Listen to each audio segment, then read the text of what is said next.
Good afternoon, Professor Skaleli. Firstly, thank you for your time and many thanks for your input. Sincerely, it's a great pleasure to discuss with you such important and crucial matters of decolonization.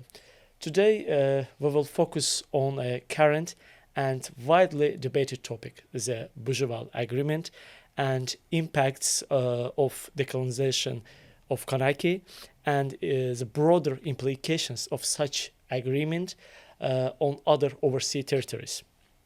Firstly, I would like to know your opinion regarding the Bougival Agreement and also your thoughts about the rejection of this agreement by FLNKS. Abbas Bey, thank you very much for having me. It's my great pleasure. All pleasure is mine. Baku Initiative Group has been doing tremendous job and a very unique position in global politics as a spearhead organization, NGO, for supporting decolonial processes. Therefore, this accord, the Bougival, is going to be a very important topic for us, not only for anybody who is from New Caledonia, but in the entire world, entire globe as well. First of all, what the accord is. This is, of course, the New Caledonian path to independence. The people, the Kanak people, the local people are have been seeking their independence for decades right now, and step by step they are achieving their goal.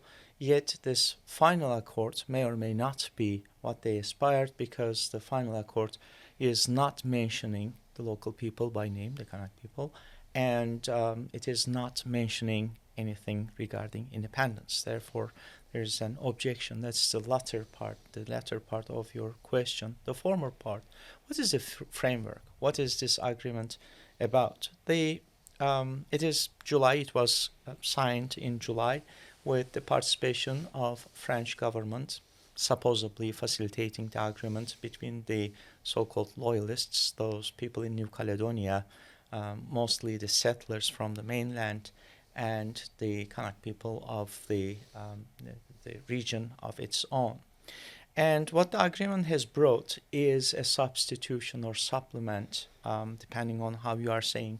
Many people took it as a replacement of an earlier agreement of Numa. And that is a very important thing, because Numa would be the capital city of there. So substituting it by name has a symbolic importance, but as sad as it is, or as unfortunate as it is even more loaded situation for the decolonization process. First of all, I believe we need to understand what does it mean that the new agreement, the Bougival, is replacing the earlier Numa agreement. What it means is that in 1998, there was a road to independence recognized by the French government, maybe as a supplement of a decade earlier. There was another agreement, the Maginot Agreement, and this is just a supplement to it. And over the course of 20 years, the French government in 1998 had recognized that New Caledonia would acquire its full independence, and that was the idea. They scheduled for 3 consecutive referenda, and each and every referenda had brought the people, the Kanak people, closer to the independence, except that the one that had happened in 2021 during COVID was mostly not participated by the local people because they were suffering from the COVID epidemic. And but the French wanted to use this final referenda, the third referenda is the final decision, and try to derail the independence process. That is what it means. Now, what does the Bougival agreement or accord has brought on table is what the accord is calling the associated state for New Caledonia. And I think that this also has a very significant positionality or meaning in the text, because associated state is coming from UN Charter, and the subsequent agreement or UN General Assembly resolutions that are dating back to 1960, the early days of the decolonization process. What happens with associated statehood is that it is somewhere between two other status of an independence. On the one hand, there's a sovereign state. On the other hand, there is a kind of integrated state, and in between this associated state. I believe that I'm since sorry, but it's not autonomy. it's not an autonomy, it shouldn't be an autonomy, and this is for many, it's backpedaling at this point from independence. Nevertheless, it is still the French realizes that they cannot stop the path to independence. They postpone or derail it. Right. Thank you for your clear thoughts. Uh, Professor, as well known, since 2023, the Baku Initiative Group began supporting the fair and legitimate struggle of Kanak people on various international platforms, including Non-Alignment Movement, OSCE, United Nations, UN Human Rights Committee, UN Human Rights Council, and others. Uh, how do you evaluate the impact or a role of these above-mentioned bodies on such legitimate struggles? That Baku Initiative Group's position, as I tried to state at the outset, is fundamentally important because as an NGO, it has brought this issue on global agenda. Kanak people has been doing their best to pursue their path to independence, but the independence decolonization process, as you very well know, requires a larger coalition. For instance, if we go back to your earlier inquiry about the most recent Bougival Accord, now whether French likes it or not, this issue is going to be put on the United Nations General Assembly agenda, and most likely it is going to be voted sooner or later because the accord requires first the French National Assembly or the Parliament to put it into the French Constitution. Then in February 2026, there will be voting in New Caledonia for ratification of the accord, and there's a sincere objection to that, and also a possibility of Kanak people seeking their independence at the United Nations General Assembly. When it comes to seeking independence in the global platform, of course, this is where Baku Initiative Group's role becomes highlighted because lobbying for each and every country, for the Kanak people's indigenous rights, self-determination, right to self-determination, becomes very important. And it's not, I believe, a question of if, but when the voting occurs in the United Nations General Assembly. If the voting is in favor for the Kanak people, then the history is going to be written through Baku Initiative Group's initiative, further initiative and support. Thank you for your answer. And as we know, last days, France has experienced a lot of demonstrations and protests. We can evaluate or we can enumerate several reasons and various reasons. Do you think some of these demonstrations are a result of the French colonialism? I think that it is very much and deeply connected to the French colonialism. France had created its global empire somewhere in the 18th and 19th centuries, and this is where New Caledonia was also added with the discovery of nickel and other precious metals in this for French remote Pacific island. But I would like to highlight a fact. As remote as it is for the French, it is home for the Kanak people. And what French has done is creating what the literature would call a settler colony. That is, having emigres from mainland France being located in these island states. And they changed the demographic of the situation. If you pay attention to the past few decades of the history of New Caledonia, and this is exactly where the Bougival Accord has become very anti-democratic, because what the French had done is that they tried to shift the voting structure by removing the so-called freezing clause that was implemented in 1998, which was that only those people who already had the New Caledonian citizenship was supposed to be voting for the referendum or the local government or their descendants, immediate descendants. What the French had done is that they just implemented the 10-year rule. And I would like to also underscore the fact that even the European Court of Human Rights recognized that the Kanak people had their own right for seeking independence and right to self-determination. Now, what French has been doing is to franchise their own citizens to vote for the future of New Caledonia, for the future of the local people. And I think that this is quite unfair for everybody. Imagine that you have been living in a country for 10 years and your decision is determining the future of those people who have been living there for centuries. And I think that this is exactly where the opposition emerges, rightfully so.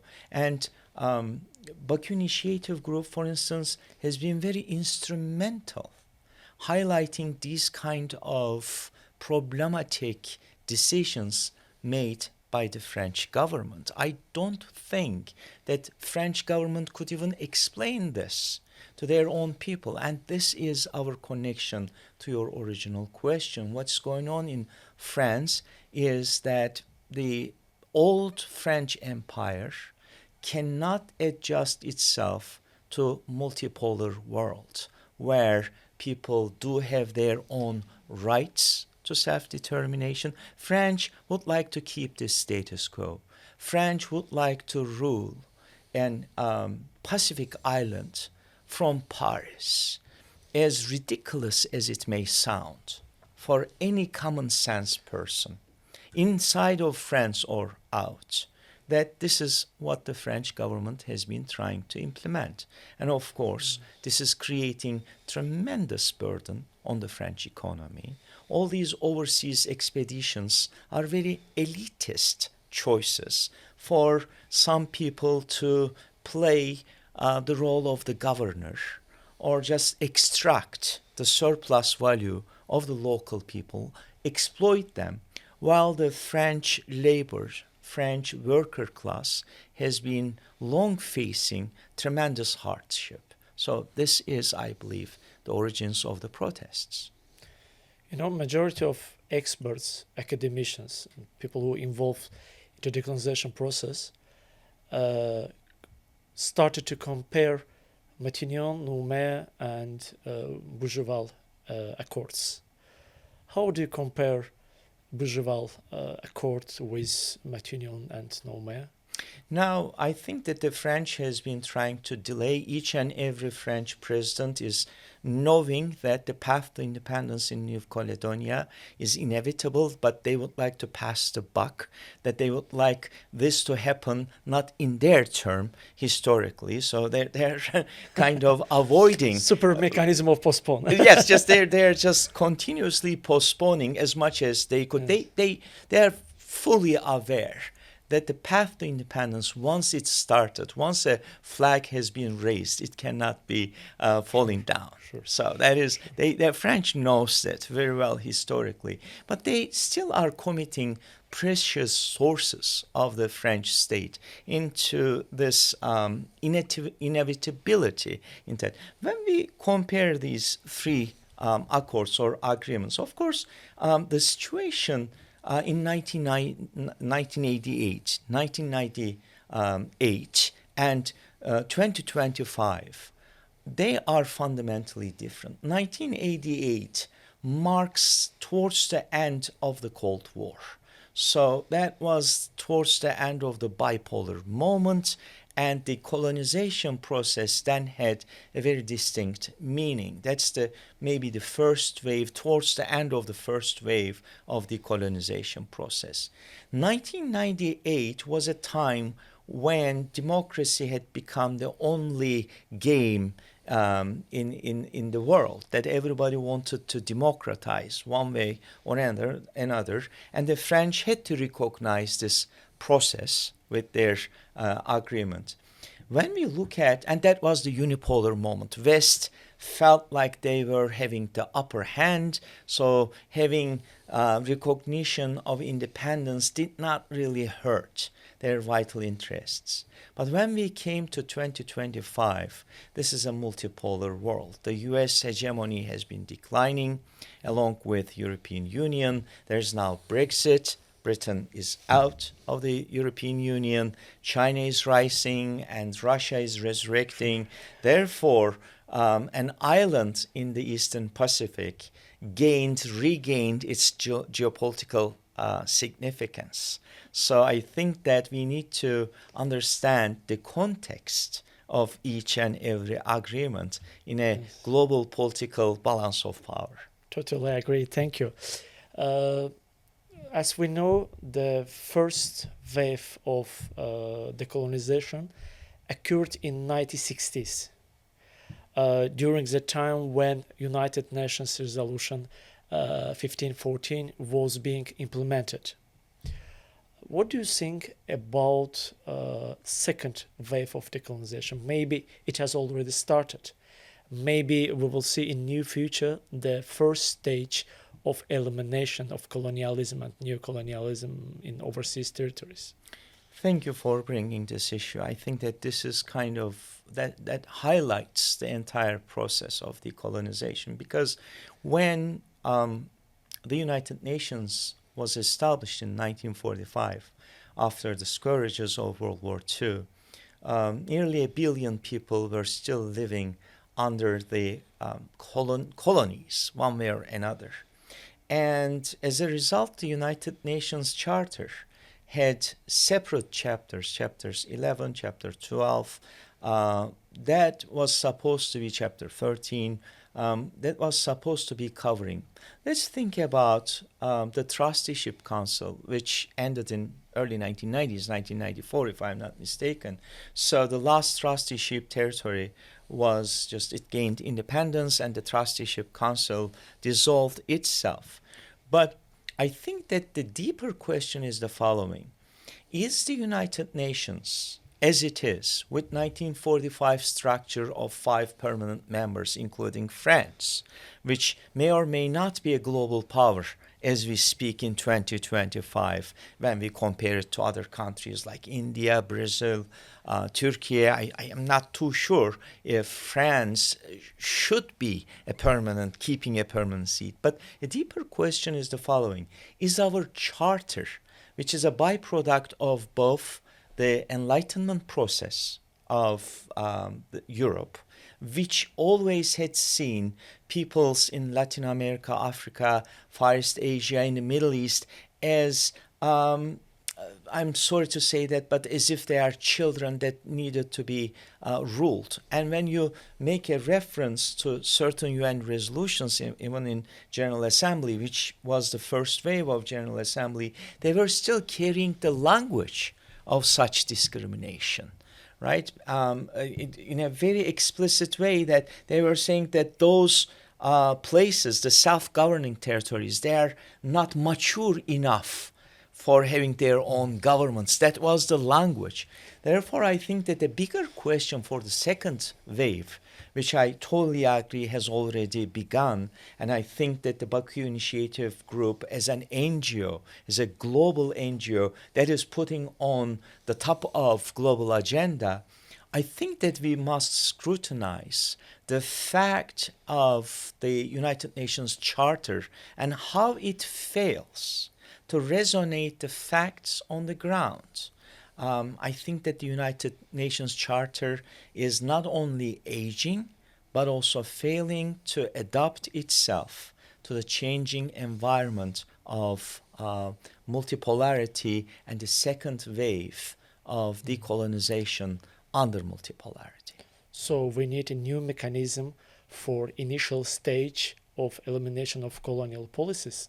We definitely do. Think what's going on in New Caledonia, right? It is as if that the French are treating that this is their domestic problem, which totally is not. If anything, it is the Kanak people's domestic problem, not the French people's.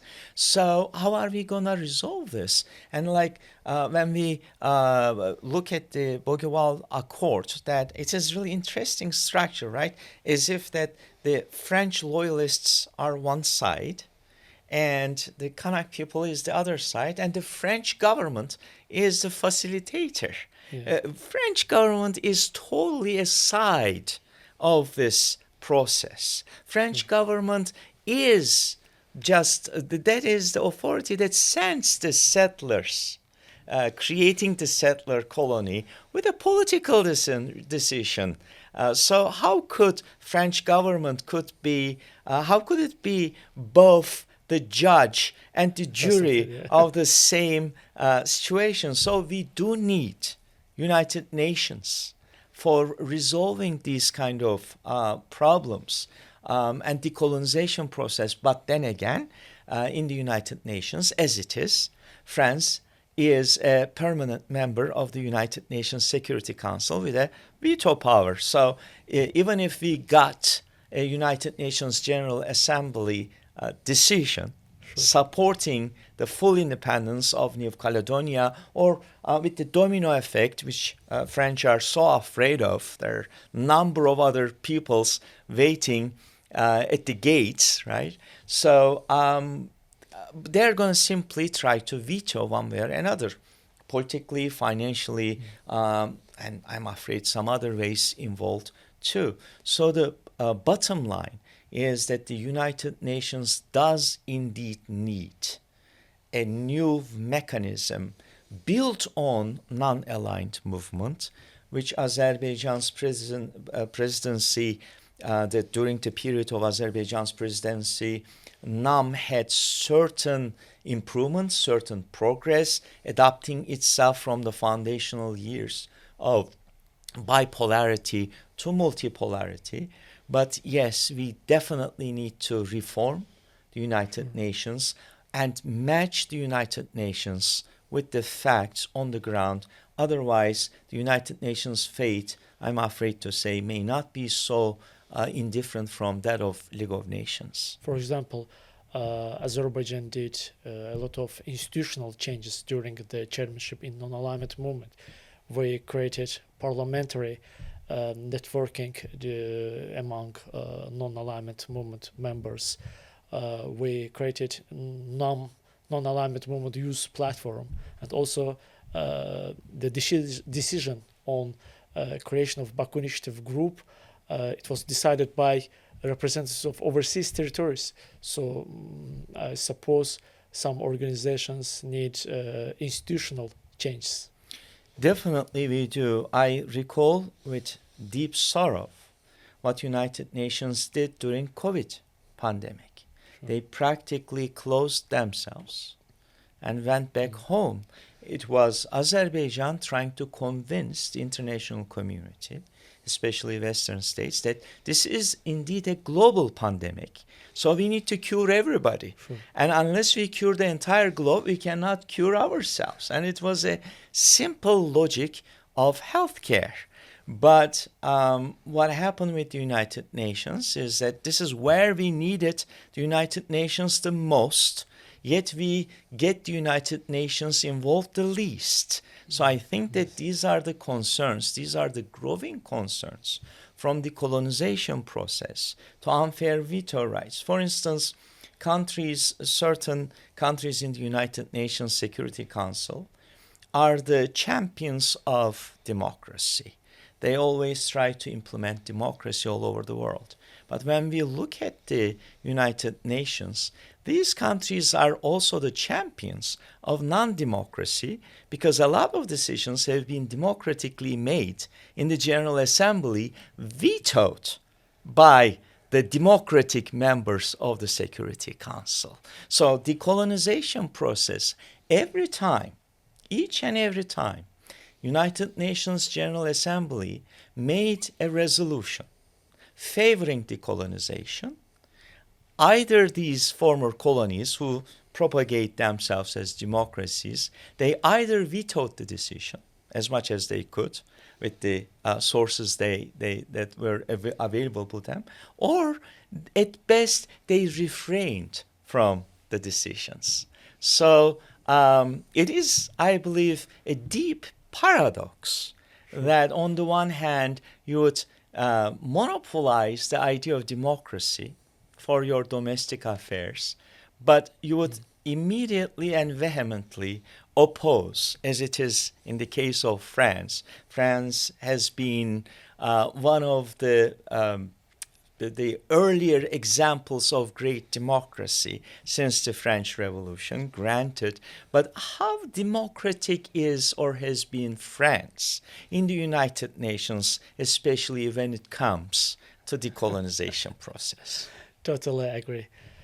Thank you again, Professor Skalalis. Thank you for My such great pleasure. interesting and for such productive discussion on Bougival Agreement. Thank you. Good luck. Thank you very much, and good luck to you too. Thank you very you. much.